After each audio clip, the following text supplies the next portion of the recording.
अस्सलाम वालेकुम वरहमतुल्लाहि वबरकातुहू। उम्मीद है आप सभी हजरात खैर व आफियत से होंगे। मुअज़्ज़ज़ नाज़रीन, आज की वीडियो का वज़ू के मुताल्लिक़ एक अहम मसला ये है कि जब हम वज़ू करते हैं तो वज़ू करते वक्त हम सबको इस बात का ख़ास ख्याल रखना चाहिए कि हम अपने आज़ा को, यानी जितनी चीज़ें भी हम वज़ू में धोते हैं, जैसे मुँह, हाथ, पैर, यही चीज़ें धोई जाती हैं।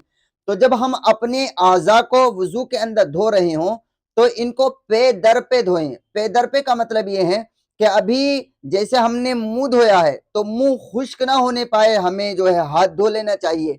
उसके फौरन बाद पैर धो लेने चाहिए। बाज लोग जो है वुजू में बातें शुरू कर देते हैं और बैठकर जो है वो लफाजी करते रहते हैं, बातें करते रहते हैं और आज़ा जो धोए हैं वो खुश्क होते रहते हैं। ये सुन्नत के खिलाफ है।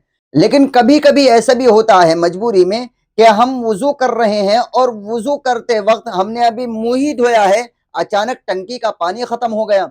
अब जैसे ही हम वुजू के लिए कहीं से पानी लेने के लिए जाएंगे तो जाहिर है इतना हमारा मुंह सूख जाएगा। तो अब सवाल ये है कि अगर कभी इस तरह का मसला हो जाए कि हम वुजू कर रहे हैं और वुजू करते वक्त बीच में पानी खत्म हो जाए, तो अब पानी लेने गए, हमारा जो है जो आज़ा हमने धोया, मिसाल के तौर पर मुंह धोया, वो खुश्क हो गया, तो क्या अब हमें शुरू से वुजू करना चाहिए या बस जो हम मुंह धो चुके हैं वो मान लिया जाएगा और पाँव और पैर धोकर ही वुजू को मुकम्मल कर लिया जाए?